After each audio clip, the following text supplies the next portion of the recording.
Hi, this is Mike Strange with Strange Tactical. Today I want to talk to you about an issue that we see quite regularly coming into our shop, and it deals with cycling issues. We had somebody come in today, they brought in a gun having cycling issues. So I went ahead and I've tried to test fire this gun, loaded up a magazine, put her into the gun, racked it back, let the slide go, and this is what's happening to this particular firearm. As we look into the chamber there, we can see that the cartridge is basically stopped right at the bottom of the barrel there. We're going to go ahead, we're going to tear this apart. I have a feeling that this gun is in violation of one of the rules that you have to meet in order to have a proper barrel fit. And it's something that you'll see this quite common. Guys go in, they try to polish or modify their barrel feed ramps, and they end up with this kind of problem. So I'm going to go ahead, I'm going to get into a safe area, pull this apart, and I'll be right back with you.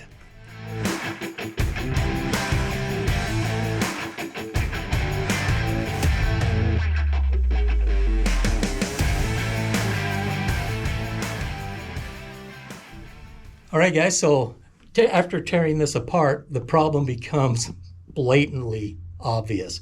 As I'm looking into the frame here, I can see that the feed ramp has been polished and severely rounded here.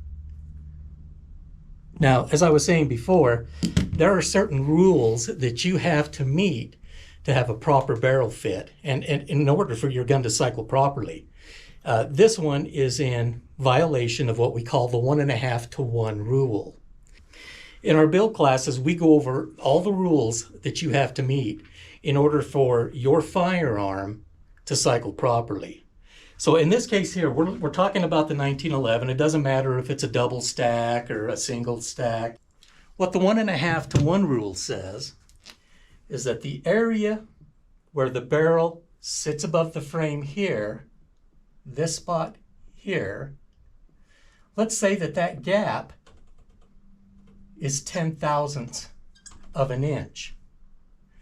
If that's 10 thousandths of an inch, we need to be 15 thousandths of an inch from where the ramp ends and the barrel begins. Well, here we don't have that. So we would have to bring this barrel forward like that, so that this area here measures 15 thousandths of an inch.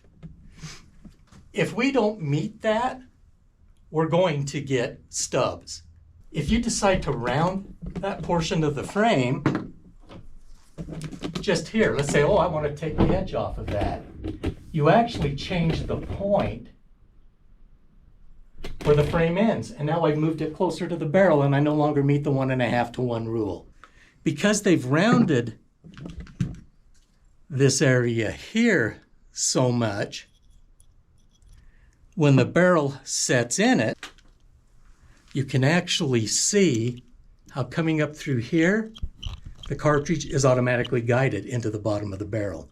There's no place for that cartridge to hit, come up, and make the jump up onto this portion of the ramp in the barrel.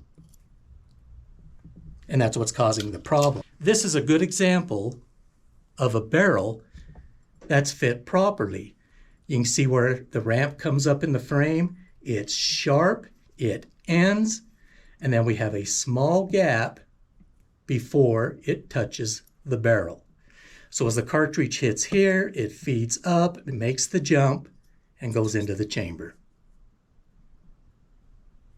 That's all there is to it. Now, sometimes, depending on how bad this is, you may actually lose the frame. And I think that this gentleman here has probably lost his frame.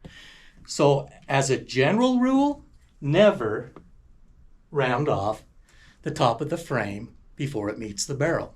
Leave it nice, leave it sharp. Here on the bottom of the barrel, on this area, you could do a slight rounding, a removing of the edge, I don't recommend doing that unless you know what you're doing, because if you take too much off here, now you're going to create other problems for yourself. You're going to end up with unsupported casing. We would recommend that you always take your gun to a qualified gunsmith. Don't listen to your buddy who says, hey, I can do that for you real quick. If he doesn't have the experience, he could ruin your gun, or he could, in fact, get you hurt. When it comes to this type of work, always take it to your gunsmith. Get that taken care of. We do this kind of stuff all the time. Happy to do it for folks. When we go through our classes, we really harp on these kinds of things. There's a lot of rules to the barrel fit. Doing just this isn't going to fit your barrel properly. You know, we've got to worry about head spacing. We've got to worry about loose breech and all that stuff. And we'll probably talk about that a little later on as we come across issues where we can demonstrate that for you. Hey, I appreciate you taking the time to watch this. If you liked what you've seen and you found it informational, please subscribe to our page and leave a comment. If there's anything that you think you would like to see, we would like to get that down on film for you so you can see it.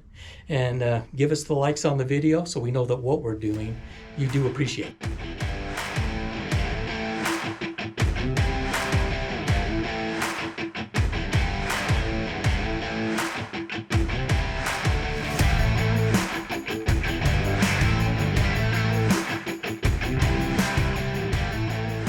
As you can see, the old boy didn't know what he's talking about, so I had to step in.